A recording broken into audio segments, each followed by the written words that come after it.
Soy el doctor Luis Manuel Murillo Bonilla y soy neurólogo vascular. El día de hoy vamos a hablar sobre enfermedad carotidia. Para empezar el tema tendremos que platicar un poquito de lo que es la enfermedad vascular cerebral y lo que es aterosclerosis. La enfermedad vascular cerebral está definida como la oclusión o la ruptura de las arterias del cerebro, lo cual van a producir un infarto o una hemorragia cerebral. Como ustedes pueden ver en la gráfica, la enfermedad vascular cerebral se divide en infarto cerebral, que representa el 65 o el 70% de la enfermedad, y la hemorragia, que representa alrededor del 30%. Si ustedes ven en la gráfica, el infarto cerebral, que es el más frecuente y el más importante, obviamente por gravedad y por frecuencia, tiene varios subtipos. Hay infartos cerebrales que son de tipo ateromatoso o aterotrombótico, como la enfermedad carotidia. Hay infartos cerebrales que son secundarios a cardioembolismo o enfermedad del corazón, como infartos al miocardio, fibrilación auricular o algún problema de las válvulas cardíacas. Y hay algunos infartos que son secundarios a hipertensión arterial, como el infarto lacunar, y a muchas otras causas. De tal manera que de todos los infartos, los más comunes y los más frecuentes son los secundarios a aterosclerosis, y aquí es donde cobra vital importancia la enfermedad carotidia, que es la causa más frecuente de infarto aterotrombótico. Esta gráfica que ustedes ven es para demostrar que en México la mortalidad por infarto cerebral es muy importante. En la gráfica pueden ver cómo a los 90 días de haber ocurrido un infarto cerebral, el 69% de los pacientes, los monitos amarillos y los rojos, tendrán una discapacidad severa o permanente o habrán fallecido. Esto es, 70 de cada 100 pacientes en México quedan con discapacidad severa o fallecen.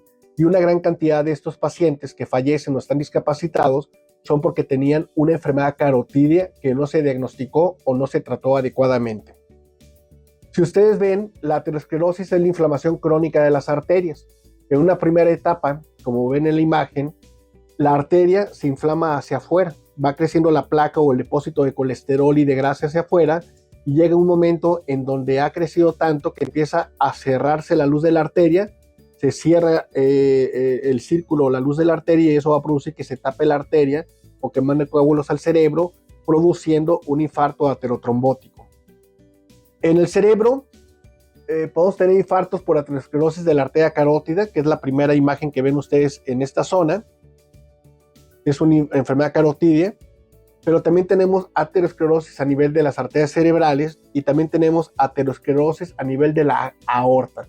Entonces el médico neurólogo, en particular los neurólogos vasculares, tratamos de determinar si el infarto del paciente fue por una aterosclerosis carotidia, aterosclerosis del polígono de Willis o de las arterias cerebrales, o de la aorta, que nace del corazón.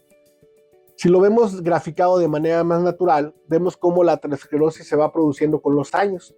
El primer daño en la arteria, que se llama estría lipídica, ocurre entre los 10 y los 20 años, y esa estría lipídica empieza a inflamar la arteria o el endotelio, decimos endotelio, hasta que posteriormente se forma una placa de ateroma muy grande en la arteria, que produce que se tape la arteria o que se vayan coágulos al cerebro, produciendo el infarto cerebral. Entonces, toda esta enfermedad que ocurre desde los 10 a 20 años de edad se hace manifiesta o produce el infarto cerebral alrededor de los 50 a 55 años. Entonces tenemos una ventana de tiempo muy amplia, muchos años, para poder diagnosticarla y tratarla antes de que ocurra el infarto. Si ocurre el infarto, se trata el infarto y luego se trata la arteria, pero si podemos tratar la arteria antes de que ocurra el infarto, es mucho mejor. Por eso es tan importante que los pacientes acudan con su médico si tienen factores de riesgo. Si son mayores de 40 años, son fumadores, ingieren alcohol, tienen hipertensión arterial, diabetes mellitus, colesterol elevado o tienen obesidad, el neurólogo puede decir si ustedes tienen una enfermedad carotidia y tratarla con medicamentos o con procedimientos agresivos o invasivos, como puede ser la cirugía o la colocación de un stent en la carótida mediante un procedimiento que se llama angioplasia carotidia. La angioplasia carotidia se las grafico aquí básicamente. Estamos viendo una arteria que tiene una placa de colesterol muy grande, que es la placa negra. Lo primero que hacemos, entramos a una sala de hemodinamia, colocamos un filtro que es como un paraguas, posteriormente metemos un balón que lo inflamos para que trate de apachurrar o apretar la placa.